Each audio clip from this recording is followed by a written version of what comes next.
السلام علیکم ورحمۃ اللہ وبرکاتہ۔ الحمد للہ رب العالمین والصلاة والسلام علی رسولہ الکریم وعلی آلہ واصحابہ اجمعین ومن تبعہم بإحسان الی یوم الدین، اما بعد۔ سامعین محترم، شعبہ ثقافت نادر طلبہ جامعہ اسلامیہ سنابل کی جانب سے منعقد آج کے اس پروگرام میں ہم صدر مرکز اور اس کے جنرل سیکریٹری، عمید جامعہ، اساتذہ گرامی قدر اور تمام اخوان کا پرتپاک استقبال کرتے ہیں اور آپ کی خدمت میں اہلاً و سہلاً و مرحبا کا گلدستہ پیش کرتے ہیں۔ سامعین محترم، شعبہ ثقافت کی ہمیشہ سے یہ روایت رہی ہے کہ ہر سال طلباء کی ضرورت کے مطابق دہلی و بیرون دہلی میں مقیم علمی شخصیات کو مختلف موضوعات پر محاضرہ پیش کرنے کے لیے مدعو کرتا رہا ہے۔ اسی روایت کو آگے بڑھاتے ہوئے آج کی یہ بزم سجائی گئی ہے، اور ہمارے لیے بڑی مسرت و شادمانی کی بات ہے کہ آج کے اس بزم محاضرہ میں طلبہ مدارس کی ذمہ داریاں اور عصر حاضر کے چیلنجز کے عنوان پر محاضرہ پیش کرنے کے لیے Abul Kalam Azad Islamic awakening centre نئی دہلی کے صدر محترم جناب مولانا محمد رحمانی سنابلی مدنی صاحب حفظہ اللہ و تولیٰ کو دعوت دی گئی ہے، اور ہمارے لیے بڑے شرف کی بات ہے کہ اس پروگرام کی صدارت محترم جناب مولانا مطیع اللہ مدنی صاحب حفظہ اللہ و تولیٰ استاذ جامعہ اسلامیہ سنابل نئی دہلی کر رہے ہیں۔ اب میں محاضر محترم اور صدر جلسہ سے درخواست کرتا ہوں کہ آپ اپنی کرسیوں پر تشریف لے آئیں۔ سامعین محترم، تلاوت کلام اللہ سے اس بزم کا آغاز کرنے کے لیے عزیزم احمد شاہد محمد شاہد سراج متعلم ثانیہ متوسطہ سے میں درخواست کرتا ہوں کہ آپ آئیں اور تلاوت کلام اللہ سے اس بزم کا آغاز کریں۔ السلام علیکم ورحمۃ اللہ وبرکاتہ۔ اعوذ باللہ من الشیطان الرجیم، بسم اللہ الرحمن الرحیم۔ ما كان لأهل المدينة ومن حولهم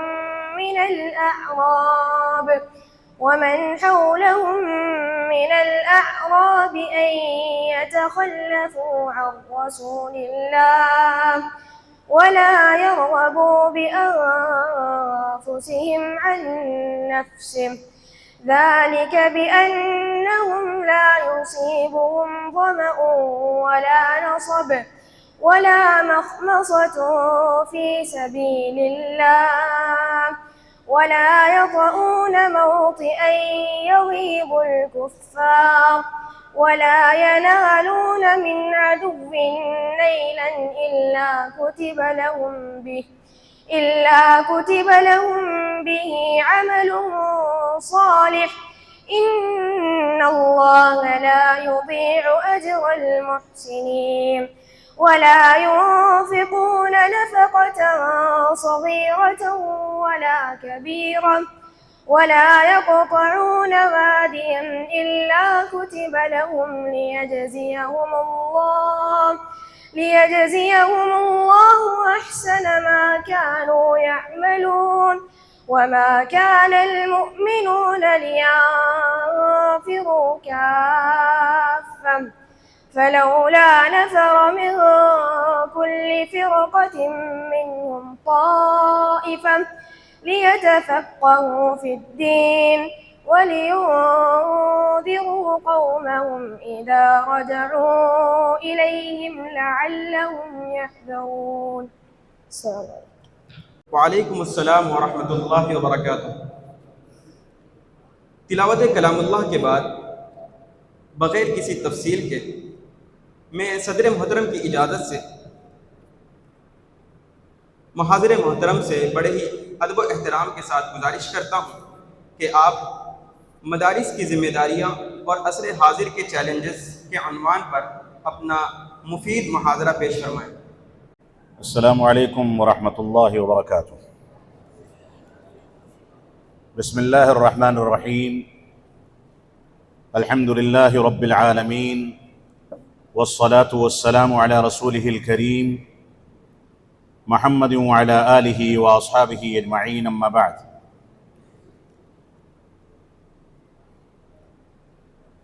أعوذ بالله من الشيطان الرجيم. بسم الله الرحمن الرحيم. قل هل يستوي الذين يعلمون والذين لا يعلمون.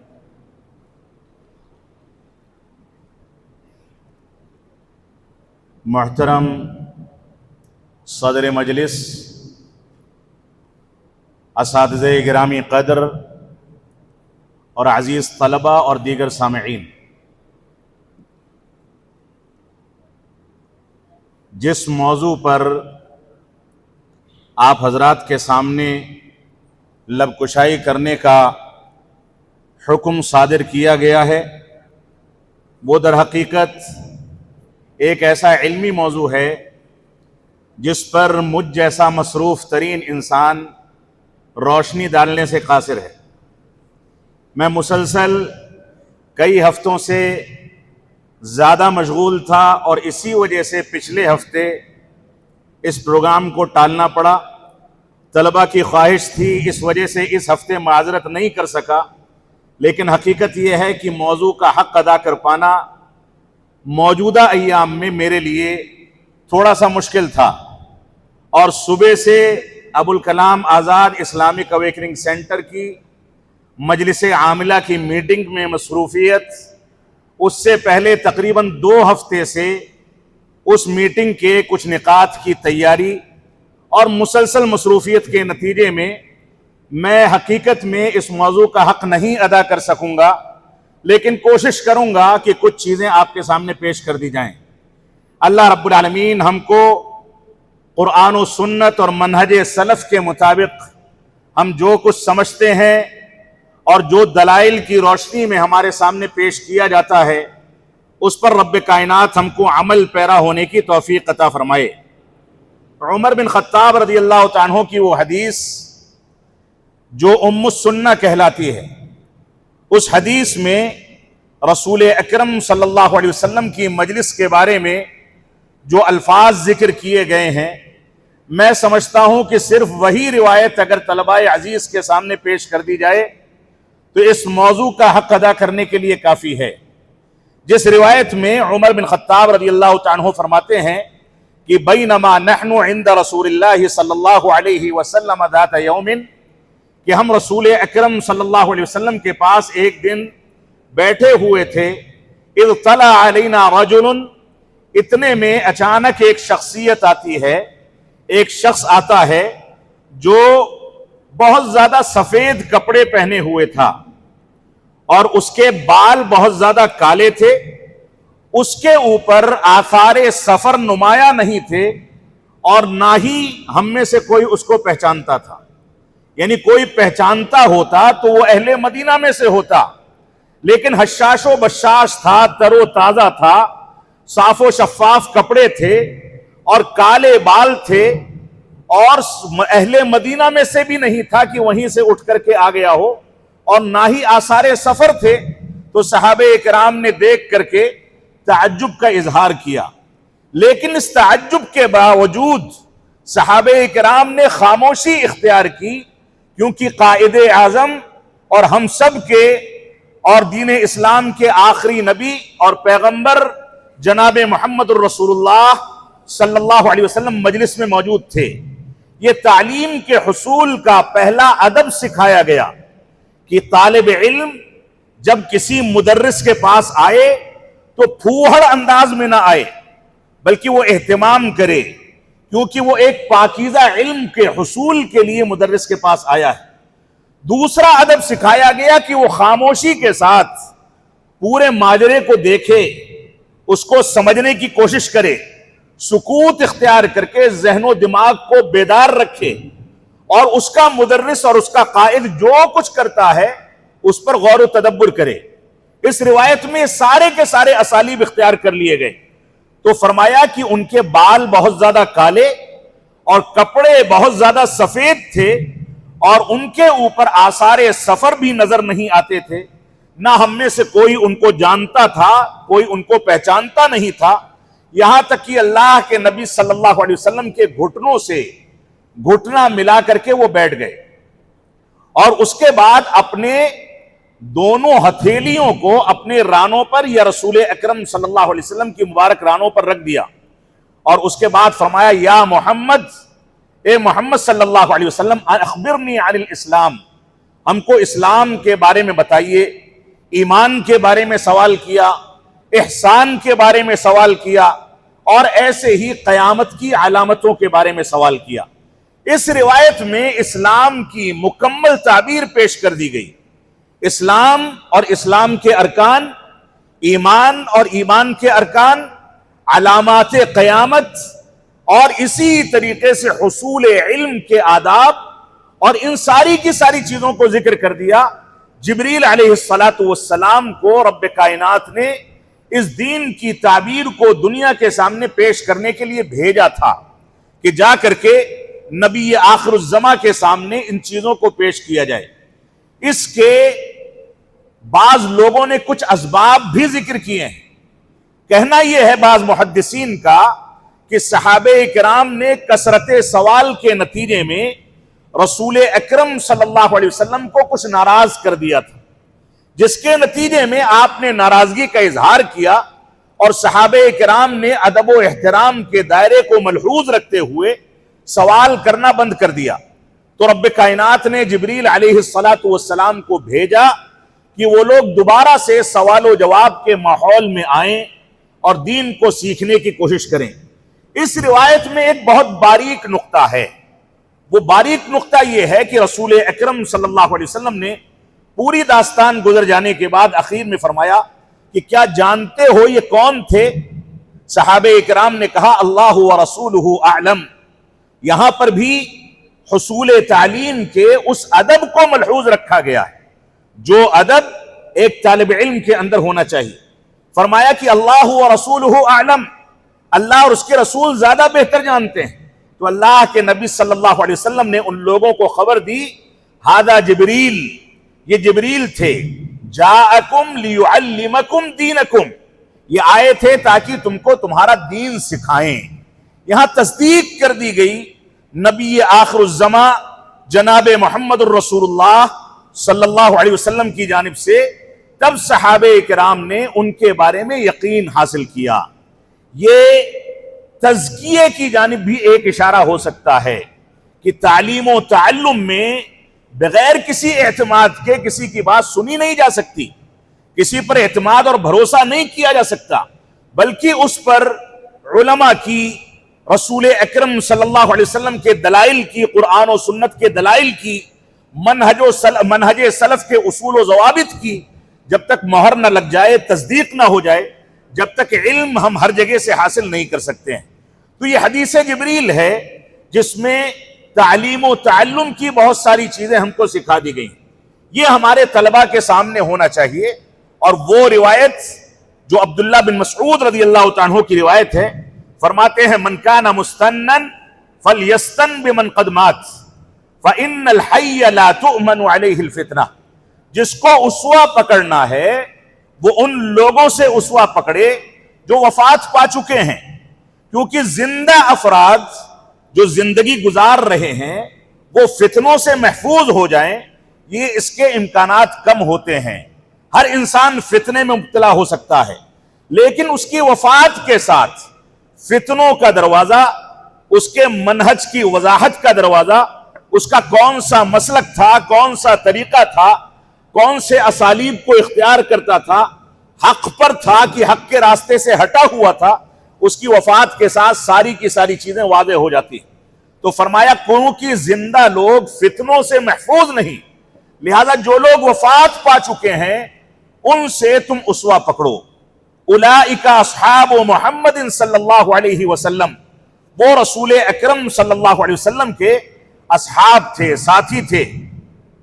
اعمقها علما، جو علم میں بہت زیادہ گہرائی رکھتے تھے، واقلها تکلفا، اور تکلفات کرنے میں سب سے زیادہ سادگی اور سب سے زیادہ تواضع اور انکساری اختیار کرنے والے تھے۔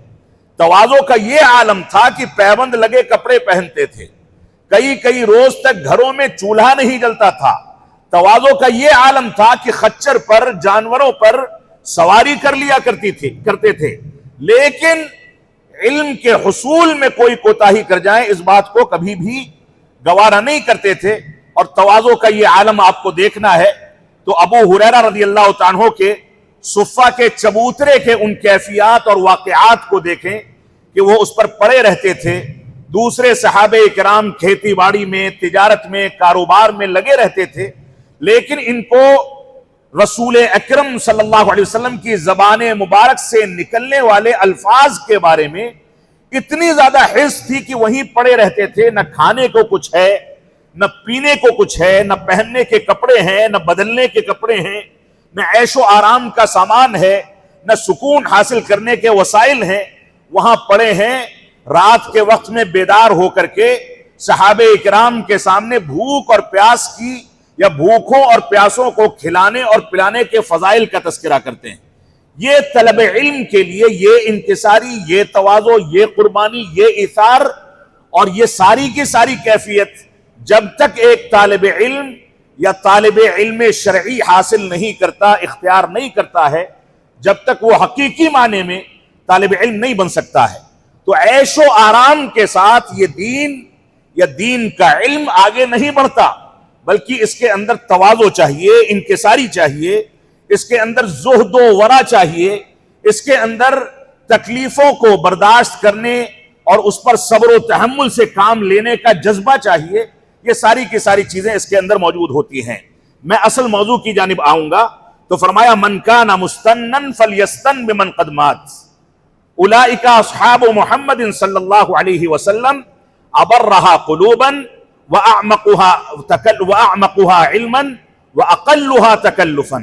سب سے کم تکلف کرنے والے، سب سے گہرا علم رکھنے والے اور سب سے زیادہ پاکیزہ دل رکھنے والے۔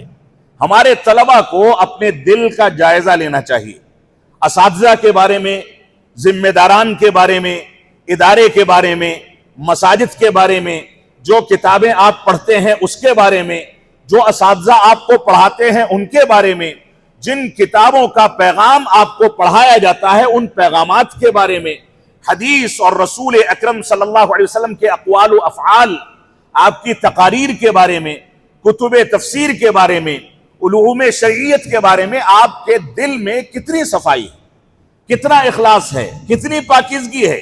یہ پاکیزگی، یہ اخلاص جتنا زیادہ ہوگا آپ کی زندگی میں اتنا زیادہ نکھار آئے گا، علم اتنا زیادہ آپ سمجھ سکیں گے، اتنا زیادہ اس راستے پر چل سکیں گے، کیونکہ یہ تقوی، اخلاص، پرہیزگاری، صبر و تحمل، انکساری، تواضع، ان صفات کے نتیجے میں حاصل ہونے والا علم ہے۔ آپ نے علماء کے بے شمار واقعات پڑھے ہوں گے، یہ کھانے پینے کا کچھ نہیں ہے، سوکھے روٹی کے ٹکڑے جو صاحب حیثیت طلبہ کی روٹی سے ٹوٹ کر کے گر جاتے تھے، ان کو کھا کر کے بڑے بڑے علماء نے اپنی زندگی طے کی۔ ایسے ایسے واقعات بھی ہیں کہ خطرہ تھا کہ پیاس کے نتیجے میں طلب علم کے لیے نکلے ہیں، پیاس کی شدت ہے، اس کے نتیجے میں جان نکل جائے گی، روح قبض کر لی جائے گی، تو اپنا ہی پیشاب کر کے اس کو پی گئے تاکہ تھوڑی دیر کے لیے کچھ راحت ہو جائے۔ یہ صورتحال ہے ایثار و قربانی کے جذبے کی۔ ہمارے طلبہ کے اندر بڑے آرام کے ساتھ کھانا ملتا ہے، شاندار قسم کے انتظامات ہوتے ہیں، اور آپ یہاں سے نکلیں گے جب عصری علوم کی جامعات اور یونیورسٹیوں کے ہاسٹل میں جائیں گے، یہ سہولیات آپ کو وہاں بھی نہیں ملنے والی۔ تب آپ کو یاد آئے گا کہ ادارے کے ذمہ داران آپ کے سامنے کیسے کوئی چیز پیش کرتے تھے۔ تو فرمایا صحابہ کرام کے بارے میں یہ صفتیں ان کے اندر تھیں، اور اللہ رب العالمین نے انہی صفتوں کی بنیاد پر ان کو اپنی دین کی خدمت کے لیے، دین کے دعوت و تبلیغ کے لیے منتخب فرمایا تھا، اپنے نبی کی صحبت کے لیے منتخب فرمایا تھا، اور انہی صفتوں کی بنیاد پر ان صحابہ کرام کے بارے میں رب کائنات نے اپنی رضامندی کا اظہار اور اعلان قرآن مجید کے اندر کیا۔ انہی صفتوں کی بنیاد پر رسول اکرم صلی اللہ علیہ وسلم کو ان سے مشورہ لینے کا حکم دیا گیا. انہی صفتوں کی بنیاد پر عبس وتولی ان جاءہ الاعمی اس صورت کے نزول کے ساتھ رب کائنات نے رسول اکرم صلی اللہ علیہ وسلم کو ایک نابینا صحابی کی جانب توجہ نہ دینے کے نتیجے میں تنبیہ فرمائی. یہ مقام تھا صحابہ کرام کا.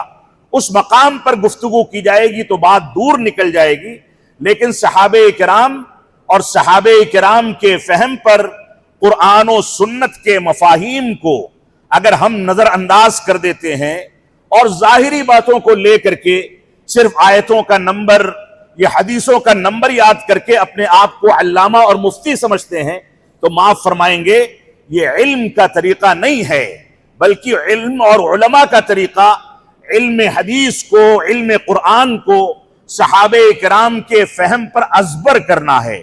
وہ جانتے ہیں کہ کون سی آیت کریمہ کون سے پس منظر میں نازل ہوئی، وہ واقف ہیں کہ حدیث کون سے پس منظر میں ہمارے سامنے بیان کی گئی، وہ جانتے ہیں کہ صحابہ کرام نے فلاں آیت یا فلاں حدیث کے بارے میں کون سی شروحات اور کون سے معانی ہمارے سامنے بیان کیے ہیں. یہ پورا کا پورا علم علماء ہی سے آپ کو حاصل ہو سکتا ہے. لہذا آپ علماء کو لازم پکڑیں اور ان کی صحبت میں زندگی گزاریں، یہی آپ کی ذمہ داری ہے. سب سے بنیادی طور سے آپ کو یہ ذمہ داری محسوس کرنی ہے کہ آپ میراث النبوہ کے ذمہ دار ہیں. آپ اس وراثت کے ذمہ دار ہیں جس کو وراثت انبیاء کہا جاتا ہے. رسول اکرم صلی اللہ علیہ وسلم کا فرمان ہے ان العلماء ورثۃ الانبیاء وان الانبیاء لم یورثوا دینارا ولا درہما. یہ انبیاء جو ہیں، یہ علماء جو ہیں، یہ انبیاء کے وارث ہیں، اور انبیاء علم کو اپنی وراثت میں چھوڑتے ہیں. مال و دولت، پیسہ اور ایسے ہی بینک بیلنس نہیں چھوڑتے، زمین و جائیداد نہیں چھوڑتے، دنیا کے اندر سونا اور چاندی اور ہیرے اور موتی نہیں چھوڑتے، بلکہ وہ جو چھوڑتے ہیں وہ جائیداد، ہیرے موتی، سونے چاندی سے کئی زیادہ قیمتی چیز ہے. وہ اتنی قیمتی چیز ہے کہ اس کے نتیجے میں انسان کی صرف دنیا نہیں سنورتی بلکہ زمین کے نیچے کی دنیا بھی سنور جاتی ہے. قبر کے اندر اس سے اسی منہج کے بارے میں سوال کیے جائیں گے جس منہج کی تعلیم آپ کو یہاں دی جاتی ہے. یہ علم اس منہج میں آپ کو اتنا پختہ بناتا ہے کہ آنکھیں مدنے کے بعد جب فرشتہ آئے آپ سے سوال کرے تو وہاں پر بھی آپ ثابت قدم رہیں.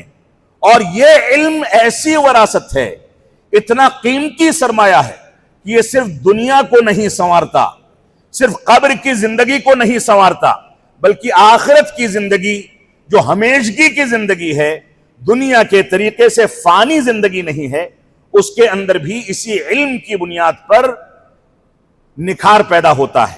وہ زندگی بھی اسی کی بنیاد پر سنورتی ہے. لہذا آپ اس بات کو محسوس کریں کہ آپ انبیاء کے وارث ہیں. آپ کو جو علم دیا گیا ہے وہ علم دنیا اور آخرت کی کسی قیمتی چیز سے نہ اس کو تولا جا سکتا ہے، نہ اس کا موازنہ کیا جا سکتا ہے. تو فرمایا یہ انبیاء دینار و درہم کے وارث نہیں ہوتے بلکہ یہ علم کو چھوڑ کر کے جاتے ہیں. یہ ترمذی کی روایت ہے. اب میں طلبہ کے بارے میں چند ٹوٹی پھوٹی باتیں چند مختلف کتابوں کے نقاط سے آپ کے سامنے بیان کروں گا. جیسا کہ میں نے کہا کہ میں موضوع کا حق نہیں ادا کر سکا ہوں، لیکن کوشش رہے گی کہ کچھ چیزیں یہاں پر آ جائیں. سب سے بنیادی چیز یہ ہے کہ آپ کو رب کائنات کے ساتھ اپنے حقوق کو سمجھنا ہے، رب کائنات کے ساتھ اپنے تعلق کو مضبوط کرنا ہے. رب کائنات کے ساتھ آپ کا تعلق مضبوط ہوگا تو آپ کے اندر اخلاص پیدا ہوگا. آپ کوئی بھی کام، چاہے حصول علم کا کام ہو یا حصول علم کے میدان میں آپ ہاسٹل سے نکل کر کے کلاس آتے ہوں، کلاس سے نکل کر کے مسجد آتے ہوں، یا چھٹی ہونے کے بعد آپ گھروں کو جاتے ہوں، یا امتحان کے دور میں آپ امتحان کا پرچہ ہاتھ میں لے کر کے اس کو حل کرتے ہوں، اگر اخلاص دل و دماغ میں بیٹھا ہوا ہے، رب کائنات کی رضا مندی کے لیے آپ اس کام کو انجام دے رہے ہیں، تو نہ آپ امتحان میں نقل کریں گے، نہ ادارے کی چہار دیواری سے جانے کے بعد نمازیں چھوڑیں گے، نہ ہاسٹل میں نمازیں چھوڑ کر کے سوتے رہیں گے، نہ کلاس روم کی خیانت کریں گے، نہ اساتذہ کی بے ادبی کریں گے، نہ ذمہ داران کی توہین و تنقیص کریں گے، نہ مساجد کے حقوق میں کوئی تنقیص یا کوئی کمی چھوڑیں گے، بلکہ آپ پورے سسٹم کو سمجھ کر کے چلیں گے، کیونکہ رب کائنات کی رضامندی آپ کے سامنے ہوگی۔ اور جب رب کائنات کی رضامندی جیسے عظیم ہدف کی جانب کوئی عالم دین یا کوئی طالب علم چل پڑتا ہے تو دنیا کی معمولی تکلیفیں ہیچ ہو جاتی ہیں، اس کی تکلیف انسان کو محسوس ہی نہیں ہوتی، بلکہ وہ اس میدان میں چل پڑتا ہے اور معمولی کوتاہیاں، معمولی تکلیفیں یا بلکہ تکلیفوں کا پہاڑ بھی ٹوٹ پڑے تو وہ رب کائنات کی رضامندی کے میدان میں جب چل پڑا ہے تو تکلیفیں اس کا کچھ نہیں بگاڑ پاتی۔ وہ جانتا ہے کہ میرا رب میرے ساتھ ہے، میرا اللہ اور پالنہار اور مجھ کو پیدا کرنے والا میرے ساتھ ہے۔ تو بنیادی طور سے آپ کی پہلی ذمہ داری یہ ہے کہ اپنا تعلق اللہ رب العالمین سے مضبوط کریں۔ رسول اکرم صلی اللہ علیہ وسلم کا فرمان ہے، میں عبارت پر یا متون پر بہت زیادہ ترکیز نہیں کروں گا کیونکہ وقت تنگ ہے، کہ اللہ کے نبی صلی اللہ علیہ وسلم نے فرمایا کہ علم اس وجہ سے حاصل نہ کرو کہ علماء پر فخر کرو یا علماء کی مخالفت کرو، یا علم اس وجہ سے بھی حاصل نہ کرو کہ جاہلوں کے پیچھے پڑ کر کے ان سے بحث و مباحثہ کرو، بلکہ علم اس وجہ سے حاصل کرو کہ اللہ رب العالمین کی رضامندی حاصل ہو جائے۔ اور علم اس وجہ سے بھی حاصل نہ کرو، سوشل میڈیا کے دور میں اگر اس ٹکڑے کو سمجھا جائے تو ہم بہت خوبی کے ساتھ سمجھ سکتے ہیں۔ کہتے ہیں اس وجہ سے بھی حاصل نہ کرو لِتَصْرِفُوا بِهِ وُجُوهَ النَّاسِ إِلَيْكُمْ، کہ لوگوں کا چہرہ اپنی جانب پھیرنا اور دنیا میں شہرت طلبی، شہرت حاصل کرنا مقصود ہو، اس وجہ سے بھی علم حاصل نہ کرو، بلکہ اخلاص کے ساتھ علم حاصل کرو۔ فَمَنْ فَعَلَ ذَلِكَ فَهُوَ فِي النَّارِ، جس نے علماء سے بحث و مباحثے کے لیے یا علم کو فخر حاصل کرنے اور علماء پر فخر و مباحثات کرنے کے لیے یا جاہلوں سے لڑائی جھگڑا کرنے کے لیے علم حاصل کیا، یا ایسے ہی لوگوں کا چہرہ اپنی جانب پھیرنے کے لیے علم حاصل کیا تو فَهُوَ فِي النَّارِ، وہ دوزخی ہے۔ ایسے ہی رب کائنات کے اخلاص کے لیے بے شمار آیتیں، بے شمار حدیثیں ہیں جن کی تفصیل میں نہیں جانا چاہتا۔ ایسے ہی طالب علم کی ایک دوسری ذمہ داری جو رب کائنات کے حق میں اس کے اوپر واجب ہوتی ہے وہ یہ ہے کہ رب کائنات کے حدود کا خیال کرے۔ اللہ رب العالمین نے جو کچھ حکم دے دیا اس کے مطابق چلے، جن چیزوں سے روک دیا اس سے رک جائے، حدود کو نہ پھلاگے، جھوٹ نہ بولے۔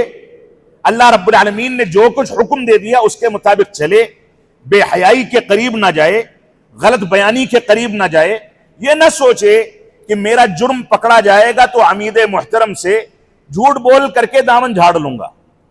ادارے کے ضوابط، رب کائنات سے آپ کا تعلق، یہ سب ایک دوسرے کو لازم و ملزوم ہیں، کیونکہ آپ یہاں آنے سے پہلے اس بات کا عہد و پیمان کرتے ہیں کہ یہ ادارہ اپنی چہار دیواری میں آپ کو پناہ دینے جا رہا ہے، لہذا آپ کی ذمہ داری ہے کہ ادارے کے نظام کی پابندی کریں۔ اس نظام کی پابندی وہی طالب علم کرے گا جو رب کائنات کے حدود کا احترام کرتا ہے۔ حدود کو پھلانگنے والا اگر رب کائنات کے حدود کو پھلانگ سکتا ہے تو ادارے کا نظام تو بہت معمولی چیز ہے، اساتذہ کا احترام تو بہت معمولی چیز ہے۔ لہذا ہماری ایک ذمہ داری یہ ہے کہ ہم حدود کا خیال کریں۔ رب کائنات کا فرمان ہے انما یخشی اللہ من عبادہ العلماء، کہ اللہ رب العالمین سے سب سے زیادہ ڈرنے والے لوگ یہ اللہ رب العالمین کے علماء ہیں، جو جانکاری رکھتے ہیں شریعت اسلامیہ کی، قرآن و سنت کی، وہ لوگ اس میں سب سے زیادہ ڈرتے ہیں۔ یہ خشیت جتنی زیادہ ہوگی انسان رب کائنات سے اتنا قریب ہوگا، حدود کی جتنی زیادہ پابندی کرے گا اتنا زیادہ تقوی اختیار کرے گا۔ لہذا ہماری ذمہ داری اس سلسلے میں بہت نازک ہے۔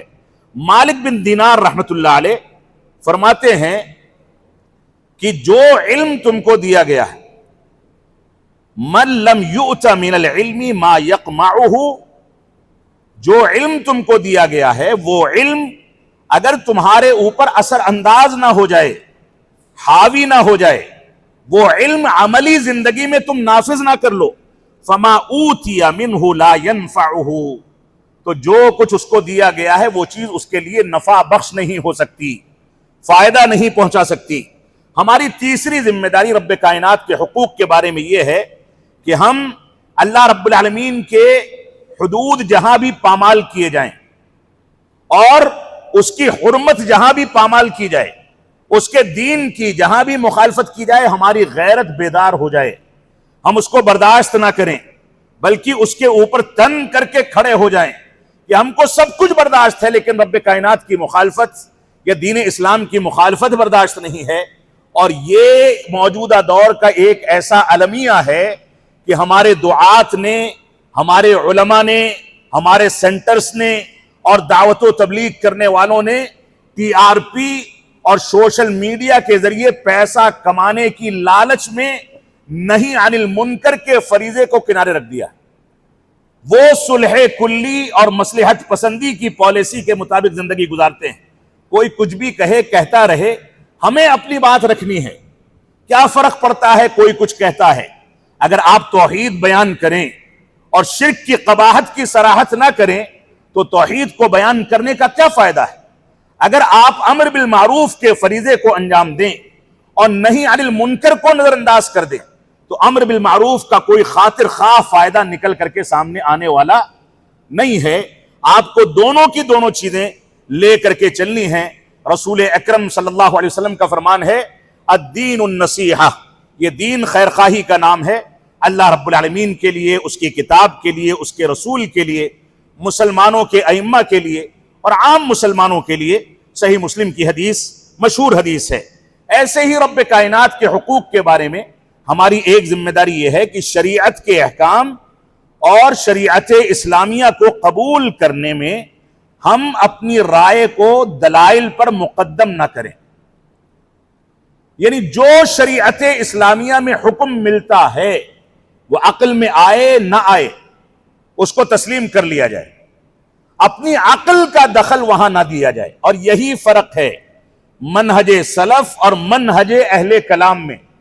منہج سلف ہم کو اس بات کی تعلیم دیتا ہے کہ ہم قرآن و سنت کو فہم سلف صالحین پر سمجھ لیں، چاہے ہماری عقل میں آئے یا نہ آئے۔ اور اہل کلام کا منہج کیا کہتا ہے کہ ہم قرآن و سنت کو اپنی عقل پر سمجھیں گے، عقل کے مطابق ہوگا تو قبول کریں گے، ورنہ عقل کو مقدم کریں گے اور اس کی تعویل و توجیہ کریں گے۔ اور بسا اوقات ایسا بھی ہوتا ہے کہ تعویل و توجیہ نہیں ہو پاتی، امام کے قول کی تائید میں، اپنے مفتی کے قول کی تائید میں اس کا انکار کر جاتے ہیں۔ اتنا بڑا جرم سرزد ہو جاتا ہے، اس کے باوجود کانوں پر جوں نہیں رینگتی۔ تو ہماری ذمہ داری ہے کہ ہم عقل کو نہیں بلکہ نصوص کو مقدم کریں۔ اللہ رب العالمین کا فرمان ہے یا ایھا الذین آمنوا لا تقدموا بین یدی اللہ ورسولہ واتقوا اللہ ان اللہ سمیع علیم۔ اے ایمان والو، اللہ اور اس کے رسول کے آگے نہ بڑھا کرو، اس سے آگے نہ جاؤ اور اللہ رب العالمین سے ڈرتے رہو۔ ایسے ہی طالب علم کے سلسلے میں ایک بنیادی ذمہ داری اس کی یہ ہے کہ وہ علماء کے احترام سے اور علماء کے جو حقوق ہیں ان سے واقف ہو۔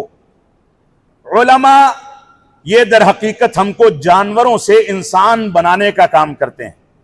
یہ علماء نہ ہوتے تو حسن بصری رحمت اللہ علیہ کے بقول لکان الناس مثل البہائم، لوگ چوپایوں کے مانند ہو جاتے۔ یہ علماء نہ ہوتے تو ہم کو سانس لینے، پانی پینے، کھانا کھانے، جاگنے، سونے، بیوی کے ساتھ ہم بستری کرنے، چلنے پھرنے، لین دین کرنے، سامان خریدنے بیچنے، کسی چیز کے ادب کا کوئی پتہ نہ ہوتا۔ یہ علماء ہیں جنہوں نے ہم کو ایک شریف اور سچا مسلمان بنایا ہے، سچا انسان بنایا ہے۔ لہذا علماء کے حقوق کا خیال کرنا یہ ہماری ذمہ داری ہے، ان کا احترام کیا جائے، ان کی عزت کی جائے، ان کے لیے دعائیں کی جائیں، جو گزر گئے ہیں ان کے لیے بھی، جو باقی ہیں باحیات ہیں ان کے لیے بھی دعائیں کی جائیں، یہ ہماری ذمہ داری ہے۔ ایسے ہی ان کے محاسن کو، ان کی اچھائیوں کو اور نیکیوں کو لوگوں کے سامنے بیان کیا جائے، اور کسی اجتہاد کی بنیاد پر اگر کوئی غلطی کر جاتے ہیں تو اس کی تشہیر نہ کی جائے، الا یہ کہ وہ غلطی منہجی اور عقیدے کی ہو، تو ایسی صورت میں ان کی شخصیت کو مجروح کرنا مقصود نہ ہو، لیکن اس غلط فکر سے امت اسلامیہ کو محفوظ کرنے کے لیے اس غلطی کو لوگوں کے سامنے بیان کیا جائے۔ یہ منہج سلف کا بنیادی ضابطہ ہے۔ ایسے ہی علماء سے حسن ظن رکھنا اور ان کے کسی اجتہاد پر ان کے اوپر لعن طعن نہ کرنا، یہ بھی طلبہ کی ذمہ داری ہے۔ طلبہ کی ایک ذمہ داری یہ ہے کہ وہ اپنے اساتذہ کے حقوق کا خیال کریں۔ اساتذہ کے حقوق سے مراد کیا ہے؟ اساتذہ ان کو پڑھاتے ہیں، لکھاتے ہیں۔ آپ جب یہاں داخل ہوئے آپ کو اردو لکھنی صحیح سے نہیں آتی تھی، چاہے جائے کہ آپ انگریزی لکھتے ہوں، عربی لکھتے ہوں، ہندی لکھتے ہوں۔ آپ جب یہاں آئے تھے، اب تو ایسا دور نہیں ہے، لیکن ہم نے اپنے بچپن میں دیکھا ہے کہ طلبہ جو داخلہ لینے آتے تھے وہ لائٹ اور پنکھے کے بٹن کو دیکھ کر کے چونکتے تھے کہ یہ کیا عجوبہ ہے۔ انہوں نے زندگی میں کبھی بجلی، لائٹ، پنکھا دیکھا ہی نہیں تھا۔ بٹن کو آن کرنا، آف کرنا یہ بھی ان کو سیکھنا پڑتا تھا۔ تو یہ ادارے آپ کو سب کچھ سکھاتے ہیں۔ اب دنیا میں یہ چیز عام ہو گئی، لیکن اس کے باوجود یہ اساتذہ آپ کو بہت کچھ تعلیم دیتے ہیں۔ آپ کو انگلی پکڑ کر کے چلنا سکھاتے ہیں، آپ کو چلنے پھرنے کے آداب بتاتے ہیں۔ کوئی استاذ فرض کر لیجئے آپ کے حق میں کوئی کوتاہی کرتا ہے تو کوتاہی کو ایک جانب رکھ دیں، کوتاہی کے مد مقابل آپ کی شخصیت پر اس کے احسانات جو ہیں وہ زندگی بھر اس میں سے صرف ایک احسان کا بدلہ آپ چکانا چاہیں پوری زندگی میں کبھی نہیں چکا سکیں گے۔ یہ اساتذہ کا مقام ہے۔ تو اساتذہ کے مقام کو سامنے رکھتے ہوئے بنیادی طور سے طلبہ کی ذمہ داری ہے کہ تقوی اور ورع اختیار کریں، اور تقوی اور ورع اختیار کر کے ایسے اساتذہ کا انتخاب کریں جو متقی ہیں، پرہیزگار ہیں، جو علمی امانت کو آپ کے سامنے من وعن پیش کرتے ہیں۔ ایسے اساتذہ کا انتخاب کیا جائے۔ ابن سیرین رحمۃ اللہ علیہ کہتے ہیں ان ھذا العلم دین فانظروا عمن تاخذون دینکم۔ صحیح مسلم کے مقدمے میں یہ روایت موجود ہے، کہتے ہیں کہ یہ علم جو ہے یہ تمہارا دین ہے، ایک امانت ہے، لہذا تم غور و تدبر کر لو کہ یہ دین کن لوگوں سے سیکھتے ہو۔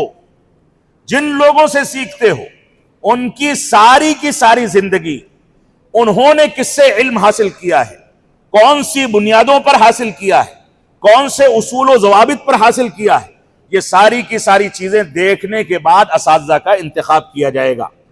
اساتذہ کے لیے تواضع اختیار کرنا، انکساری اختیار کرنا، ان کے مقام کا خیال کرنا، کیونکہ رب کائنات نے ان کو مقام دے رکھا ہے۔ فرمایا یرفع اللہ الذین آمنوا منکم والذین اوتوا العلم درجات، کہ رب کائنات نے تم میں سے ایمان والوں کو مقام دیا ہے، اور جن کو علم دیا ہے ان کو ایمان والوں پر بھی فوقیت دے رکھی ہے، لہذا تم ان کے مقام کو سمجھو۔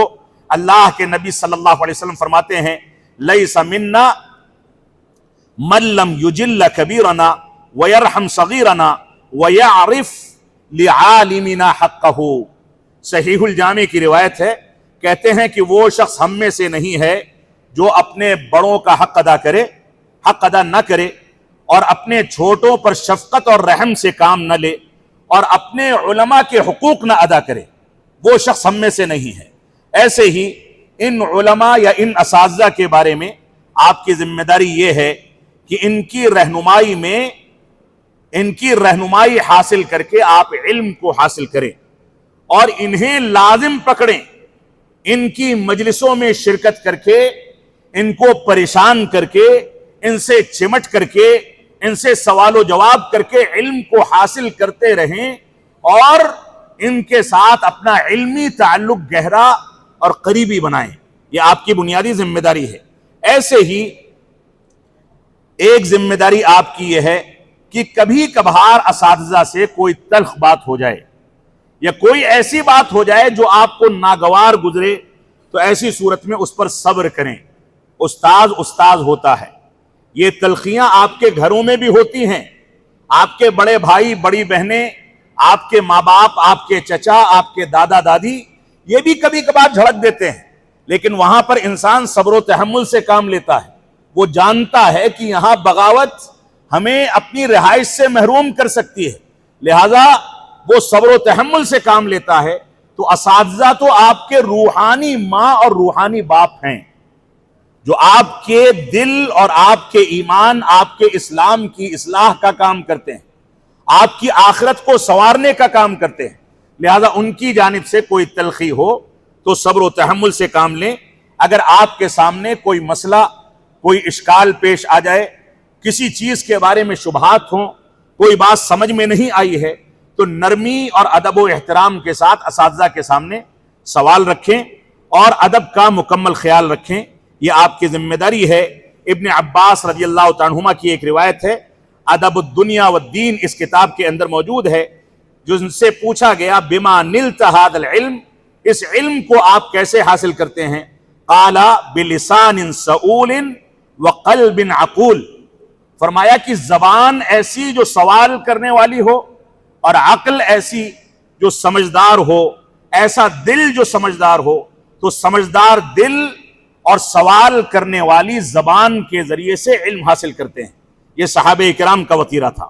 ایسے ہی اساتذہ کے بارے میں طلبہ کی ایک ذمہ داری یہ ہے کہ ان کی باتوں کو اچھے انداز سے سنیں اور ان باتوں پر غور و تدبر کریں.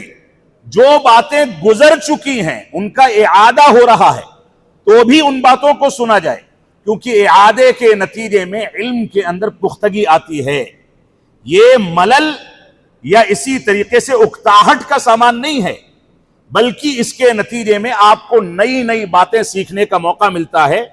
اسی وجہ سے بہت سارے اسلاف یہ کہتے ہیں کہ میں جب کوئی بات ایسی ہوتی ہے کہ کوئی مجھ کو دوبارہ سے بتاتا ہے تو میں اس بتانے والے کی بات کو اس سے زیادہ سمجھتا ہوں, لیکن اس کے باوجود سنتا ہوں کہ سنوں گا تو کچھ فائدہ ہوگا, اور کہتے ہیں کہ جب سنتا ہوں تو کچھ نئی باتیں ملتی ہیں اور میرے علم میں اضافہ ہوتا ہے. لہذا باتیں اگر سن لی گئی ہیں تو بھی ان کو غور و تدبر کے ساتھ سننا یہ ہماری ذمہ داری ہے. آپ طلبہ کی ایک ذمہ داری آپ کی آپسی ذمہ داری, ثانیہ عالیہ کے طلبہ اولا عالیہ کے ساتھ, اولا عالیہ کے طلبہ ثالثہ ثانویہ کے ساتھ, اور وہ طلبہ ایسے ہی تمہیدیہ تک آپ نکل جائیں, یا طلبہ آپس میں کلاسوں کے اندر جو زندگی گزارتے ہیں ایک دوسرے کے حقوق ادا کرنے میں. طلبہ کے اوپر کچھ حقوق ہیں, اپنے ساتھیوں کے ساتھ ان کو تواضع اختیار کرنا ہے, گھمنڈ اور تعلی سے کام نہیں لینا ہے, بلکہ انکساری اختیار کرنی ہے. غرور و تکبر کا شکار نہیں ہونا, اپنے حافظے یا اپنے علم کے اوپر تکبر نہیں کرنا ہے. اللہ رب العالمین کا فرمان ہے, اللہ کے رسول صلی اللہ علیہ وسلم کا فرمان ہے, من تواضع للہ رفعہ اللہ, جو اللہ رب العالمین کے لیے انکساری اختیار کرتا ہے اللہ رب العالمین اس کو بلندی عطا فرماتا ہے. طلبہ کی آپس میں ایک ذمہ داری یہ ہے کہ وہ آپس میں ایک دوسرے کا تعاون کریں اور تعاون کا جذبہ رکھیں, اپنے علم سے اپنے ساتھیوں کو فائدہ پہنچانے کی کوشش کریں اور خود فائدہ پہنچائیں اور ان سے سیکھیں. یہ نہ سمجھیں کہ فلاں طالب علم مجھ سے کمتر ہے. ہر طالب علم کی کوئی نہ کوئی خوبی ہے جس کی بنیاد پر اس سے زیادہ ذہین طالب علم اپنے اس کند ذہن طالب علم اور ساتھی سے کچھ نہ کچھ سیکھ سکتا ہے. لہذا آپ کو ایک دوسرے کا تعاون کرنا چاہیے. خلیل بن احمد رحمت اللہ علیہ سے پوچھا گیا بما ادرکت ھذا العلم, کس چیز کے ذریعے آپ نے اس علم کو حاصل کیا؟ کہا کنت اذا لقیت عالما, کہتے ہیں جب میں کسی عالم سے ملاقات کرتا ہوں, اخذت منہ واعطیتہ, اس سے علم حاصل کرتا ہوں اور اس کو دیتا ہوں. ایک دوسرے سے تبادلے خیال کے نتیجے میں دونوں ایک دوسرے سے سیکھتے ہیں. طلبہ کے آپسی حقوق میں سے ایک حق یہ ہے کہ جو کچھ علم اور اچھائی اور خیر کی باتیں وہ اپنے لیے پسند کرتا ہے وہ اپنے ساتھیوں کے لیے بھی پسند کرے اور ایک دوسرے کا تعاون کرے. طلبہ کی آپسی ذمہ داریوں میں سے ایک ذمہ داری یہ ہے کہ ساتھیوں کے ساتھ بہت زیادہ ہنسی مذاق کا وتیرہ یہ طلب علم کے راستے میں روڑا ہے. آج کل طلبہ اس بات کی اہمیت کو نہیں سمجھتے. طلبہ عموماً جھوٹے لطیفے, جھوٹی باتوں کے ذریعے ایک دوسرے کو ہنسائیں گے. ہماری مجلسیں اساتذہ کے بارے میں غیبت, ایک دوسرے طلبہ کے بارے میں غیبت، ذمہ داران کی کوتاہیاں نکالنے پر مشتمل ہوتی ہیں۔ ہماری مجلسوں میں ذکر و اذکار ہونا چاہیے، علمی بنیادوں پر ایک دوسرے سے گفتگو ہونی چاہیے۔ ہم آپس میں ایک دوسرے کے ساتھ جب بیٹھیں تو اسلاف امت کے کچھ اقوال منتخب کر لیں، اس کو یاد کریں، متون علمیہ کی کتابوں کو لے کر کے اس کے ذریعے سے اپنی علمی زندگی کو سینچتے رہیں، اس کو ترقی دیتے رہیں۔ ہماری زندگی میں ہنسی مذاق کی کثرت یہ در حقیقت دلوں کے تقوی، ورع، زہد اور اخلاص کو کمزور کرنے والی چیز ہے۔ لہذا طلبہ کو ایک ادب کے دائرے میں رہتے ہوئے ان چیزوں کا خیال کرنا چاہیے۔ ایسے ہی طالب علم کا اپنے نفس کے ساتھ کیا تعلق ہونا چاہیے؟ ایک بنیادی مسئلہ یہ بھی ہے کہ وہ اپنے کون سے حقوق کا خیال کرے۔ پہلی چیز یہ ہے کہ جو علم حاصل کرتا ہے اس کے مطابق عمل کرے۔ ایسا نہ ہو کہ یہود و نصارہ کی جو مثال دی گئی ہے کمثل الحمار یحمل اسفارا، وہ کتابیں اور متون اور مذکرات یاد کر لے، ممتاز آ جائے، اس کو انعام مل جائے، لیکن عملی زندگی میں وہ صفر ہو، اور اس صفر ہونے کے نتیجے میں اس کی مثال گدھے کی مثال سے دی جائے۔ اس کو اپنے علم پر عمل کرنا چاہیے، اور ایسے ہی اس کی ذمہ داری ہے کہ اس بات کو سمجھے کہ قیامت کے دن اس کے قدم تب تک نہیں ہلیں گے جب تک اس کے علم کے بارے میں اس سے سوال نہیں کر لیا جائے گا کہ علم سیکھا تھا، اس پر عمل کس انداز سے کیا ہے۔ شعبی رحمت اللہ علیہ فرماتے ہیں کننا نستعین علی حفظ الحدیث بالعمل به، ہم حدیث پر جب مدد حاصل کرنا چاہتے تھے تو حدیث پر عمل پیرا ہو کر کے حدیث کو یاد کرتے تھے اور اس پر مدد طلب کرتے تھے۔ طلبہ کی اپنی ذات پر ایک ذمہ داری یہ ہے کہ اپنے نفس سے متعلق ادب کا التزام کریں اور ادب کا اہتمام کریں۔ ایک ذمہ داری یہ ہے کہ طلبہ حصول علم میں محنت اور صبر و تحمل سے کام لیں۔ ایسے ہی طلبہ کی اپنے اوپر ایک ذمہ داری یہ ہے کہ علم کے حصول میں تدریج کا خیال کریں۔ کوئی چیز ایک بیگ حاصل کی جاتی ہے، جیسا کہ آپ لوگ اب کرنے لگے ہوں گے، ششماہی امتحان قریب ہے، انعام چاہیے، مذکرات میں اختصار کیا اور جلدی جلدی اس کو ہضم کر لیا۔ جو کھانا جلدی جلدی کھایا جاتا ہے اس کا نتیجہ بدہضمی ہوتا ہے، وہ جلدی سے ختم بھی ہو جاتا ہے۔ لہذا تدریج علم کے حصول میں یہ آپ کی ذمہ داری ہے۔ اپنے زمانے کے مختلف علوم پر آپ کی نظر ہونی چاہیے، یہ بھی آپ کی ذمہ داری ہے۔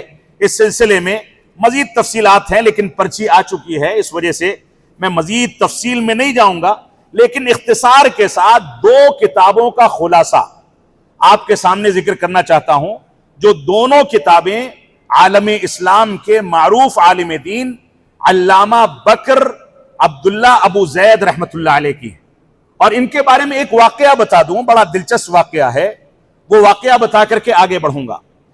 شیخ عبداللہ بکر ابو زید رحمت اللہ علیہ شیخین کے متخصص تھے، علامہ ابن تیمیہ اور علامہ ابن القیم رحمت اللہ علیہ، میرے والد گرامی رحمت اللہ علیہ، اور آپ سب کے روحانی باپ علامہ عبدالحمید صاحب رحمانی رحمت اللہ علیہ جب بھی سعودی عرب تشریف لے جاتے، شیخ بکر ابو زید ان کو تلاش کر کے شیخین پر، ابن تیمیہ اور ابن قیم رحمہم اللہ پر گفتگو کرنے کے لیے ان کو بلایا کرتے تھے۔ یہ جس علاقے کے تھے، شقرہ نامی ایک علاقہ ہے، وہاں کے رہنے والے تھے، اور مشہور امام اور خطیب شیخ سعود الشریم جو امام حرم گزرے ہیں، وہ بھی اسی گاؤں کے رہنے والے تھے۔ معمولی مقام نہیں تھا ان کا سیرت میں، عربی زبان میں، عربی زبان کی شاعری میں، لیکن ان کا تعارف شیخ بکر ابو زید سے نہیں تھا۔ والد گرامی رحمت اللہ علیہ اتفاقاً ان کے گھر پر موجود تھے، اور ان سے انہوں نے ذکر کر دیا کہ میرا موعد شیخ بکر کے ساتھ ہے، میں ان سے ملنے جانا چاہتا ہوں۔ شیخ شریم نے ان سے سفارش کی کہ شیخ آپ سے ایک گزارش ہے، گزارش یہ ہے کہ وہ میرے گاؤں کے ہیں لیکن مجھ سے واقف نہیں، نام سنا ہوگا لیکن مجھ سے ملاقات نہیں، آپ لے چل کے میرا تعارف کرا دیجئے۔ والد گرامی رحمت اللہ علیہ نے کہا کہ ٹھیک ہے، تب آپ اپنی گاڑی نکالیے، اسی سے چلتے ہیں۔ اپنی گاڑی پر لے کر کے گئے۔ شیخ بکر ابو زید نے دروازہ کھولنے کے بعد پوچھا کہ آپ کے ساتھ کون آیا ہے؟ تو والد گرامی رحمت اللہ علیہ نے کہا کہ یہ امام حرم سعود شریم ہیں، تو کہا میں نام سے واقف ہوں، لیکن میں نے آپ کو علمی تبادلے خیال کے لیے تنہا بلایا تھا، آپ ان کو خلل ڈالنے کے لیے بیچ میں کیوں لے کر کے آئے؟ علمی تبادلے خیال میں آپ کے ساتھ تنہا بیٹھنا چاہتا ہوں، لہذا میری گزارش ہے کہ وہ چائے پی کر کے یہاں سے رخصت ہو جائیں، پھر ہم لوگ یہاں پر بیٹھیں گے۔ یہ بڑا دلچسپ واقعہ ہے، یعنی عرب کے علماء کا تعارف ہندوستان کے ایک عالم دین نے جا کر کے ایک بڑے عالم سے کرایا۔ شیخ بکر عبداللہ ابو زید کی 2 کتابیں ہمارے طلبہ کو دقت نظری کے ساتھ پڑھنی چاہیے، بلکہ آئندہ ثقافتی پروگرام میں اساتذہ سے اور ذمہ داران سے گزارش کروں گا کہ ان کتابوں کو باقاعدہ علمی لحاظ سے یہاں پیش کیا جائے، اگرچہ میں چند نقاط اختصار کے ساتھ یہاں بیان کر رہا ہوں۔ ایک کتاب ہے حلیت و طالب علم، طالب علم کے آداب کیا ہیں۔ یہ اتنی عظیم کتاب ہے کہ شیخ بکر عبداللہ ابو زید کے استاذ علامہ ابن عثیمین رحمت اللہ علیہ نے اس کی شرح کی، یعنی اپنے شاگرد کی کتاب کی شرح ان کا استاذ کر رہا ہے، اس سے کتاب کی اہمیت کا اندازہ کر سکتے ہیں۔ دوسری کتاب جس کا خلاصہ میں یہاں بیان کروں گا، التعالم واثرہ علی الفکر والکتاب، علم حاصل کرنا اور اس کے اثرات انسان کی فکر پر اور اس کی تحریر پر۔ یہ 2 بنیادی کتابیں ہیں جس سے تھوڑا سا خلاصہ میں 15 منٹ کے اندر آپ کے سامنے ذکر کروں گا، اگرچہ وقت میرا ختم ہو چکا ہے، لیکن میں چاہوں گا کہ موضوع مکمل کرنے دیا جائے۔ پہلی چیز یہ ہے کہ ہم کو یہ سمجھنا چاہیے یہ علم عبادت ہے، یہ علم عبادت ہے۔ اس وجہ سے عبادت کی 2 بنیادی شرطیں، ایک اخلاص اور ایک اتباع، ان دونوں میں ہم کو پختگی حاصل کرنی ہے، اور ان دونوں میں پختگی حاصل کرنے کے لیے آپ پوری زندگی کھپا دیں، اس کا حق ادا نہیں کر سکتے۔ تو علم ایک عبادت ہے، لہذا بعض علماء کہتے ہیں العلم صلاۃ السر وعبادۃ القلب، علم جو ہے یہ خفیہ نماز ہے، خفیہ عبادت ہے اور دل کی عبادت ہے، لہذا ہم کو اس کا حق ادا کرنا چاہیے۔ ایسے ہی سلف صالحین کے منہج اور ان کے نقش قدم کی پیروی کرنا یہ بھی ہماری ذمہ داری ہے۔ وَلَا تَتَّبِعُوا السُّبُلَ فَتَفَرَّقَ بِكُمْ عَنْ سَبِيلِهِ، دائیں بائیں کے راستے آپ اپنائیں گے تو شیطان اچک کر کے آپ کو تباہ کر دے گا، آپ کے منہج کو بگاڑ دے گا۔ ایسے ہی تیسری ذمہ داری ہے کہ اللہ کے خوف اور خشیت کا اہتمام کیا جائے۔ ایک ذمہ داری یہ ہے کہ تواضع اختیار کیا جائے اور غرور اور تعلی سے اپنے آپ کو محفوظ رکھا جائے۔ قناعت پسندی اور دنیا سے بے رغبتی، علم کی رونق یعنی رہن سہن اور متانت، سنجیدگی، وقار، خشوع و خضوع، تواضع، ان صفات سے طالب علم متصف ہو جائے۔ ایسے ہی ایک چیز یہ ہے کہ آداب مروت سے آراستہ رہے، یعنی حشاش و بشاش رہے، سلام دعا میں پہل کرے، صبر و تحمل سے کام لے، عصبیت سے پرہیز کرے، تکبر سے اجتناب کرے، ظلم و جور سے اجتناب کرے۔ اس طرح کی بہت ساری چیزیں ہو سکتی ہیں۔ مردانہ خوبیوں سے اس کو متصف ہونا چاہیے، جرأت ہونی چاہیے، منکر کو منکر کہنے کی شجاعت ہونی چاہیے، حق پرستی ہونی چاہیے، اخلاق کریمانہ کو اختیار کرنے کا جذبہ ہونا چاہیے، سخاوت ہونی چاہیے، بخیل نہیں ہونا چاہیے، اور ایسے ہی خیر کے کاموں پر خرچ کرنے کا جذبہ ہونا چاہیے۔ یہ اس کی ذمہ داری ہے۔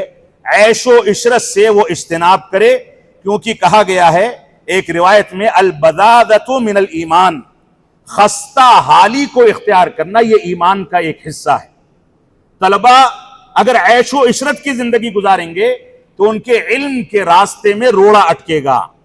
لغو اور فضول باتوں سے اور اس کی مجلسوں سے اپنے آپ کو بچانا، گپ شپ سے اپنے آپ کو بچانا، شور و غل سے اپنے آپ کو محفوظ رکھنا، نرم گفتگو کرنے کا عادی بننا، عفو و درگزر سے کام لینا اور اس کا عادی بننا، ثابت قدمی، صبر و تحمل، جفا کشی، ان چیزوں کا عادی بننا۔ ایسے ہی طالب علم کے لیے چند کیفیتیں ہیں جس کے چند مراتب ہیں، ان چیزوں کا خیال کیا جائے کہ مطلوبہ فن جس میں اس کو دلچسپی ہے اس کی کوئی مختصر کتاب ضرور حفظ کر لے۔ جس فن میں دلچسپی ہے اس کا کوئی مختصر متن لے کر کے اساتذہ سے مشورہ کر کے اس کو حفظ کر ڈالے، یاد کر ڈالے، کسی ٹھوس علم والے عالم کی شاگردی اختیار کرے اور اس کے ذریعے سے علم کو ازبر کرنے کی کوشش کرے۔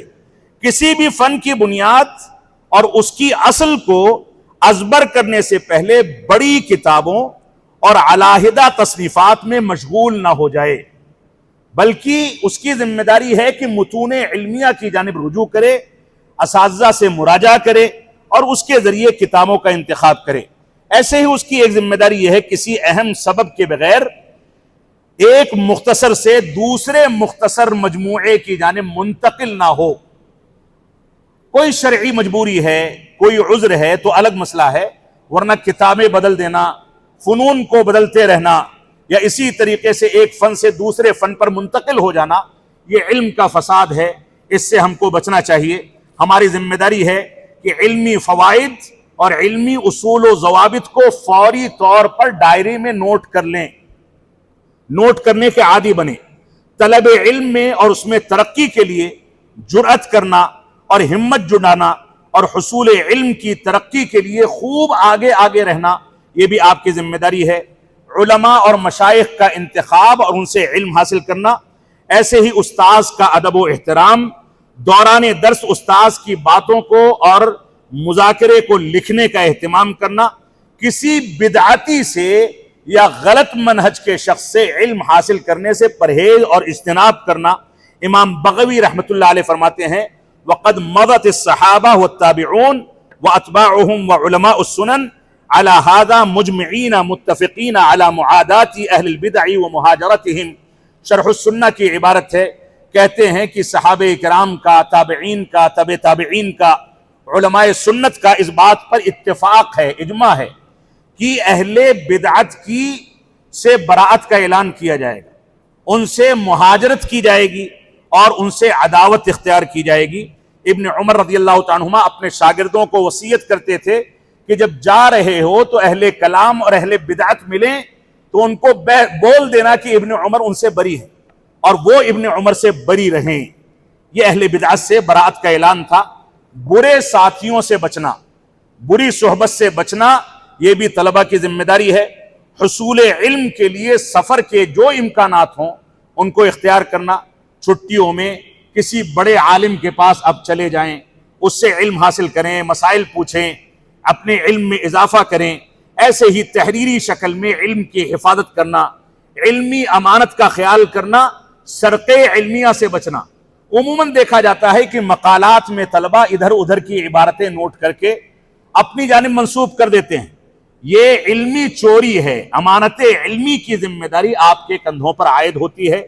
ایسے ہی سچائی اور راست گوئی سے کام لینا، لا ادری کا اہتمام کرنا۔ کوئی چیز اگر یقین کی حد تک نہیں معلوم ہے تو کہہ دیں کہ مجھ کو نہیں پتا ہے۔ اس میں لوگ عار محسوس کرتے ہیں کہ میں کہوں گا کہ لوگ کہیں گے کہ یہ جاہل ہے، جبکہ لا ادری یہ نصف علم ہے۔ عمدہ سوال کرنا، اچھے سوالات کرنا، بڑی اور مطول کتابوں کے مطالعے کا عادی بننا۔ آج کل ہم کتابوں کا اختصار کرتے ہیں، اختصار بھی اپنی عقل پر کرتے ہیں، اس اختصار میں ہزاروں غلطیاں ہوتی ہیں اور اس اختصار پر اعتماد کر کے امتحان بھی دیتے ہیں اور اسی اختصار پر اعتماد کر کے علامہ کہلاتے ہیں۔ جبکہ مطول کتابوں سے بھاگنا یہ طالب علم کی شان کے خلاف ہے۔ جھگڑے اور تکرار کے بغیر علمی مناظرات کا اہتمام کرنا، علمی مباحثوں اور مناظرات کا اہتمام کرنا، مذاکرے علمیہ کا اہتمام کرنا، علمی بے راہ روی سے بچنا، انانیت کے شکار سے اور کبر و تعلی سے بچنا، ان چیزوں کا تذکرہ پہلے آ چکا۔ موجودہ دور میں جو چیلنجز ہیں، موضوع کا دوسرا جز جو ہے، اگرچہ اس پہ بڑا لمبا وقت چاہیے، اس سے زیادہ وقت چاہیے، لیکن حقیقت یہ ہے کہ چیلنجز جو ہیں یہ علم کے حصول میں بہت زیادہ خطرناک کیفیت اختیار کر چکے ہیں۔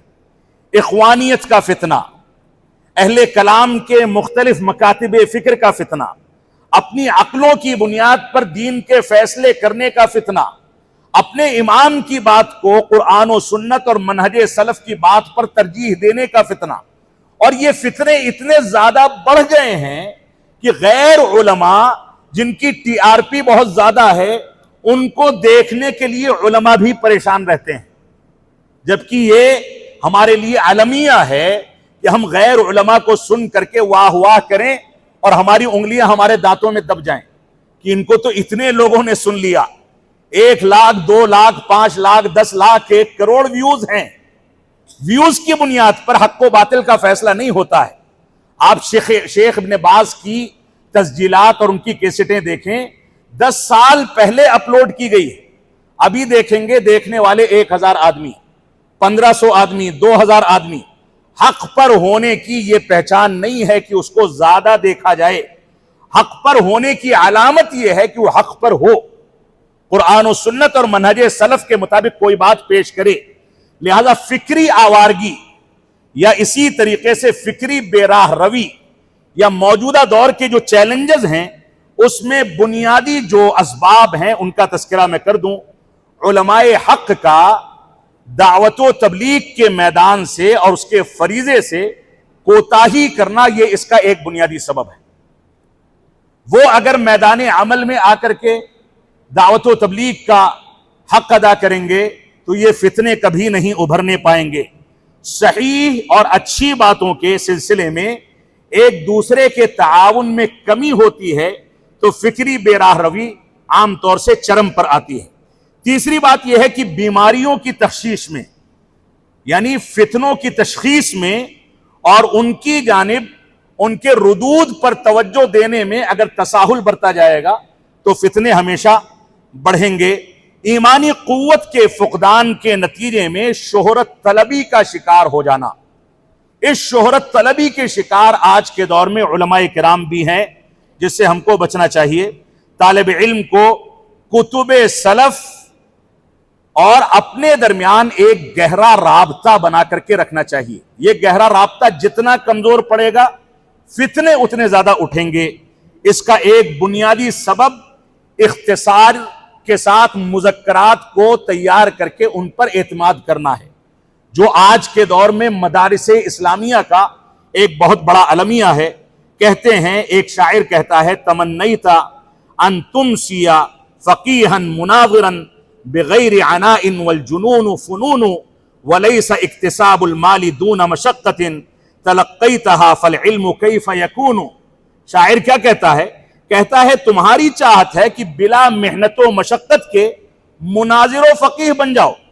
واقعی جنون کی کئی ساری قسمیں ہیں، جب محنت کے بغیر مال حاصل نہیں ہو سکتا تو حصول علم کیسے ممکن ہو سکتا ہے؟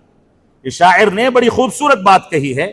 ایسے ہی یہاں پر ہماری ایک ذمہ داری یہ ہے کہ فتوے کے اندر علمی خیانت سے بچیں، کتاب کی تفسیر میں، قرآن مجید کی تفسیر میں علمی خیانت سے بچیں۔ نوعمر لڑکے جو داعی بن کر کے دین کے ٹھیکیدار بن گئے ہیں، جو باقاعدہ عالم نہیں ہے، کوئی ایڈوکیٹ ہے، کوئی ڈاکٹر ہے اور کوئی انجینئر ہے، کوئی کچھ ہے، ان نوعمر لڑکوں نے سوشل میڈیا پر علماء کی اہمیت کو ختم کر کے سارا ٹھیکہ اور ساری ذمہ داری اپنے اوپر لے لی ہے۔ یہ تحقیق نہیں کرتے، علماء پر تنقید کرتے ہیں، علماء کی شروح و تفسیر جو بیان کی ہے اس کے بارے میں یہاں تک دعویٰ کرتے ہیں کہ انہوں نے صحیح بخاری میں کہا میں نے تلاش کیا نہیں ملا۔ علماء نے خیانت کی ہے، جبکہ ان کو تلاش کرنے کا ہنر اور ڈھنگ ہی نہیں آتا، وہ عربی زبان سے واقف ہی نہیں ہیں، اس کے باوجود علماء کی توہین و تنقیص کریں۔ یہ ساری کی ساری چیزیں اپنی ایجاد کردہ جو فکر ہے اس کو دنیا کے سامنے پیش کرنا، اپنی مرضی سے احادیث کی تخریج پیش کر دینا۔ ایک فیشن یہ بھی چل پڑا ہے کہ حدیث کا متن بیان کرو اور بیان کر کے یہ کہہ دو کہ بخاری کی، صحیح مسلم کی، فلاں کتاب کی حدیث ہے۔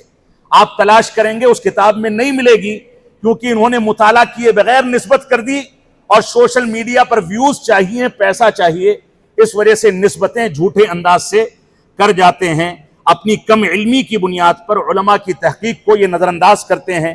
فقہی امور میں ہم کو علمی خیانت سے بچنا ہے، اور ایسے ہی کتابوں میں کاٹ چھانٹ کرنے سے اور کتابوں کے اندر علمی خیانت کرنے سے ہم کو بچنا ہے، کیونکہ کتابوں کی کاٹ چھانٹ کا جو فیشن چل گیا ہے اس نے علماء کو اور طلباء کو کمزور کر دیا۔ کتابوں کو غیر ضروری امور اور بے فائدہ چیزوں سے بھر دینا، یہ بھی آج کے دور کا ایک فیشن ہے کہ لوگ کرتے کیا ہیں کہ ہماری کتاب ایک جلد میں ہے، 200-300 صفحے کی ہے، آپریٹر سے کیا کہیں گے، اس کا فونٹ بڑھا دو، ایک صفحے کو 2 صفحے میں بکھیر دو، 200 صفحے کو 400 صفحہ کر دو۔ اب مزید شیخی بدھارنی ہے تو ایک جلد کو 2 جلد کر دو کہ میری کتاب جو ہے وہ ایک جلد نہیں بلکہ 2 جلدوں میں آئی، میں بہت بڑا علامہ، بہت بڑا مفتی ہوں۔ یہ کتابیں لکھنے کا شوق بغیر علمی اصالت کے، بغیر علمی بنیادوں کے، یہ بھی ہماری علمی زندگی کے لیے دیمک کا کام کر رہا ہے۔ تو کتابوں کو غیر ضروری چیزوں سے بھر دینا یا اس شوق میں اس کو متول کر دینا کہ ہم کو لوگ علامہ کہیں، یہ بھی علمی خیانت ہے۔ ایسے ہی جھوٹی شہرت کا شوق اور اس کے اندر علمی خیانت کر کے اپنے آپ کو ڈال دینا، نااہلوں کی تعلی اور کبر و غرور، یہ آج کے دور کا ایک المیہ ہے جو علمی خیانت کا ایک جیتا جاگتا ثبوت ہے۔ مبتدی اور ناتجربے کاروں کا شوق تصنیف و تالیف، جس کا تذکرہ آپ کے سامنے کیا گیا، خالص عربی زبان کو عجمی تعبیرات سے مخلوط کر دینا، عجمی تعبیرات کو پیش کر کے عربی زبان کو مخلوط کر کے پیش کرنا اپنی شیخی بگھارنے کے لیے، یہ بھی اس سلسلے میں بہت بنیادی مسئلہ ہے۔ بعض اسلاف کہا کرتے تھے من تکلم فی مسجدنا بغیر العربیت اخرج منہ، جو ہماری مسجدوں میں عربی کے علاوہ کسی بات میں گفتگو کرے کسی زبان میں تو اس کو مسجد سے نکال کر کے باہر کر دو۔ اب یہاں پر مجبوری ہے اردو زبان، ورنہ حقیقت یہ ہے کہ عربی زبان دین کو سیکھنے کی بنیاد ہے۔ ہم اپنی عوام کی زبانوں کی رعایت کرتے ہوئے دوسری زبانوں کو اختیار کرنے کا جواز رکھتے ہیں، لیکن جو آدمی عربی زبان نہ جانے اس کو منبر و محراب دے دیا جائے، یہ ناانصافی کی بات ہے۔ اہل علم سے حسد کرنا، ان پر طعنہ زنی کرنا، حقیقت سے زیادہ علم کے ہونے کا اظہار کرنا، جس کو شیخی بگھارنا کہا جا سکتا ہے، فتنہ پرور اور متکبر اور بد زبان لوگوں کے ساتھ اٹھنا بیٹھنا اور ان کے طور طریقے کو اختیار کرنا، یہ بھی بہت بنیادی فتنہ ہے۔ اللہ رب العالمین ہم کو قرآن و سنت کی پیروی کرنے کی توفیق عطا فرمائے۔ ایک موضوع جو رہ گیا وہ یہ ہے کہ مسلمانوں کا، علماء کا، طلباء کا فتنوں کے دور میں موقف کیا ہونا چاہیے، جو نئے نئے فتنے آتے ہیں اس دور میں ان کو کیا فیصلے کرنے چاہیے، اس پر بات ہوگی تو لمبی چلی جائے گی۔ اللہ رب العالمین ہم کو قرآن و سنت کی پیروی کرنے کی توفیق عطا فرمائے، اس محاضرے کو ہمارے لیے مفید بنائے۔ اگر میری زبان سے کوئی بات قرآن و سنت یا منہج سلف کے خلاف نکلی ہے تو رب کائنات اسی مجلس میں اس کی تلافی فرمائے، مجھ کو معاف فرمائے، آپ کو اس کی غلطی کو سمجھنے کا شعور عطا فرمائے، اور جو باتیں منہج سلف کے مطابق آئی ہیں ہم سب کو اس پر عمل پیرا ہونے اور اس کے مطابق چلنے، اس کے مطابق حصول علم کے میدان میں اپنے آپ کو نچھاور کرنے اور اس کے لیے قربان کرنے، اس کے لیے ایثار و قربانی کا جذبہ پیدا کرنے کی توفیق عطا فرمائے۔ ہم جب تک جئیں تب تک اسلام پر جئیں، جب ہمارا خاتمہ ہو تو ایمان پر ہو۔ وصلی اللہ علی نبینا محمد وعلی آلہ وصحبہ وسلم، والسلام علیکم ورحمۃ اللہ وبرکاتہ۔ اس صراحت کے ساتھ کہ اساتذہ گرامی قدر جو یہاں موجود ہیں، جن کا ڈر صبح سے میرے دل میں بیٹھا ہوا تھا کہ ان کے سامنے یہ محاضرہ کیسے پیش کروں، ان سے معذرت کے ساتھ کہ اس محاضرے کے لیے ان کی موجودگی میں میرا انتخاب کیا گیا۔ وہ سب کے سب ذی علم ہیں، مجھ سے زیادہ علم رکھنے والے ہیں، مجھ سے زیادہ متقی اور پرہیزگار ہیں، مجھ سے زیادہ بڑے پیمانے پر ان لوگوں نے علم حاصل کیا ہے، مجھ سے زیادہ صلاحیت رکھتے ہیں، لہذا ان کے سامنے زبان دراز کرنے کا حق مجھ کو حاصل نہیں، لیکن انہی کا حکم تھا، اس لیے اس کی بجا آوری بھی میری ذمہ داری تھی۔ اللہ رب العالمین ہم کو ان چیزوں کو غور و تدبر کے ساتھ اپنی زندگی میں نافذ کرنے کی توفیق عطا فرمائے۔ والسلام علیکم ورحمۃ اللہ وبرکاتہ۔ وعلیکم السلام ورحمۃ اللہ وبرکاتہ۔ سامعین محترم، آپ تمام نے ابھی ایک مفید اور علم سے بھرپور محاضرہ سماعت کیا۔ اللہ رب العالمین سے دعا ہے کہ ہمیں اپنی ذمہ داریاں سمجھنے اور عصر حاضر کے چیلنجز کا کتاب و سنت کی روشنی میں ڈٹ کر سامنا کرنے اور کہی گئی باتوں پر عمل پیرا ہونے کی توفیق ارزانی فرمائے، آمین۔ میں محاضر محترم کا شکر گزار ہوں کہ مصروفیات سے گھرے ہونے کے باوجود آپ ہمارے اس پروگرام میں تشریف لائے اور کما حقہ ایک مفید محاضرہ ہم طلبہ کے سامنے پیش فرمایا، فجزاکم اللہ خیر و احسن الجزا۔ میں بسط احترام صدر مجلس استاد محترم جناب مولانا مطیع اللہ مدنی صاحب حفظہ اللہ و تولی، استاد جامعہ اسلامیہ سنابل نئی دہلی سے درخواست کرتا ہوں کہ آپ ہم طلبہ کے سامنے صدارتی کلمات پیش فرمائیں اور مفید مشوروں سے بھی نوازیں۔ احمد اللہ سبحانہ و اصلی علی رسولہ محمد وعلی آلہ و اصحابہ و ازواجہ و ذریاتہ اجمعین ومن تبعهم بإحسان إلى يوم الدين۔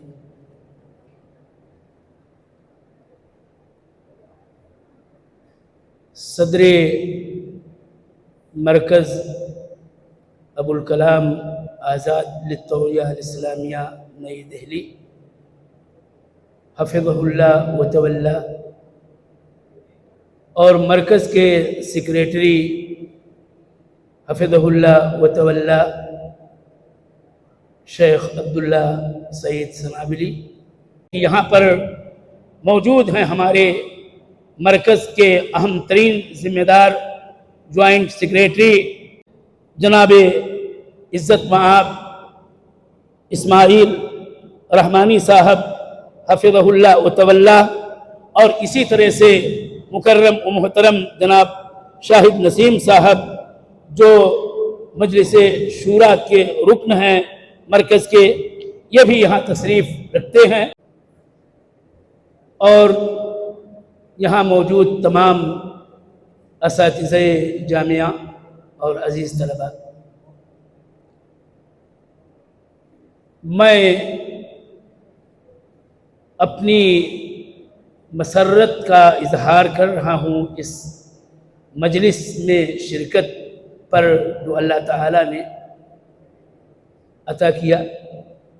نادی طلباء کے لجنۃ الثقافہ یا شعبہ ثقافت کے زیر اہتمام اس توسیعی محاضرے کا یہ انعقاد آپ کی شخصیت کو نکھارنے کے لیے بہت ہی اہم ہے۔ اس موقع پر ہم کوئی گفتگو لمبی بالکل ہی نہیں کرنا چاہتے ہیں، صرف ہم محاضر مکرم مولانا محمد رحمانی سنابلی مدنی حفظہ اللہ، صدر Abul Kalam Azad Islamic awakening centre کا بہت بہت شکریہ ادا کرنا چاہتا ہوں کہ جنہوں نے اپنی مصروف ترین گھڑیوں میں سے یہ وقت نکالا اور بڑا ہی وقی قیمتی محاضرہ پیش کیا، جس میں موضوع کا حقیقت میں پورا حق ادا کر دیا ہے۔ اور اگر ساری باتوں کا خلاصہ کیا جائے تو آپ کے سامنے یہ بات میں اپنے لفظوں میں بیان کر رہا ہوں کہ آداب طالب علم سے اپنے آپ کو آراستہ کریں۔ دوسری بات جو چیلنجوں کا مسئلہ ہے، قدیم زمانے میں بھی تھے، آج بھی ہیں، کل اور شدید ترین چیلنجوں سے آپ کا سامنا ہوگا، اور اس سے نپٹنے کی صرف ایک ہی بنیادی بات ہے کہ ہم کتاب و سنت علی منہج فہم السلف ہی کو لازم پکڑیں۔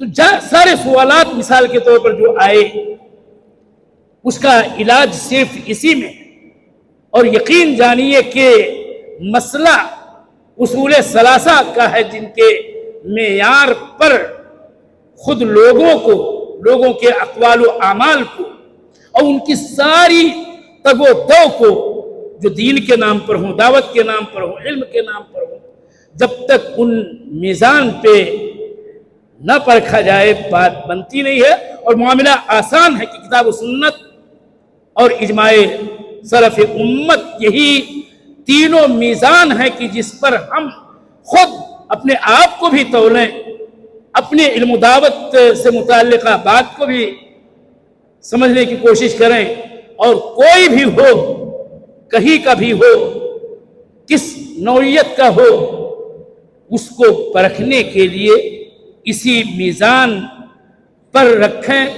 کسوٹی یہی ہے، خیر و شر کی تمیز حاصل ہوگی تو چاہے تعلم کا فتنہ ہو یا عقلانیت کا فتنہ ہو، اور اس دور میں سب سے اہم مسئلہ یہ ہے کہ عقلانیت کے فتنے ہی کو سب سے بڑا چیلنج سمجھنا چاہیے، اور تمسک بالکتاب و سنہ علی منہج فہم صالح کے بجائے جب بھی عقلانیت کو کسی نہ کسی درجے میں درآنے دیا جائے گا دینی ابواب میں، تو وہاں ٹھوکریں لگیں گی۔ اور یہی بہت سارے اس بر صغیر کے علماء کے اندر یہی سب سے بڑا نقص تھا کہ انہوں نے کبھی یہ سمجھا کہ جو میں نے سمجھا وہی دین، وہی شریعت، وہی معنی کتاب و سنت کے نصوص کا ہے، جبکہ معاملہ یہ ہے کہ اپنے آپ کو سرندر کرو اتباع ما انزل الیکم من ربکم کی۔ اتنی ہی بات پر میں اکتفا کرتا ہوں، پھر انشاءاللہ کبھی اس موضوع پر گفتگو موقع آنے پر کیا جائے گا، اور اس مسئلے کو مزید واضح اور مبرہن کیا جائے گا۔ اللہ تعالی ہم سب کو حسن نیت کے ساتھ حسن عمل کی توفیق عطا فرمائے۔ ہم صدر محترم کے بےحد ممنون مشکور ہیں کہ آپ نے مختصر انداز میں ہم سامعین کو مفید مشوروں سے نوازا۔ اب صدارت کی کلمات کے بعد عزیزم محمد عادل نصر الدین امین شعبہ دعوت کو دعوت دیتا ہوں کہ آپ کلمہ تشکر پیش فرمائیں۔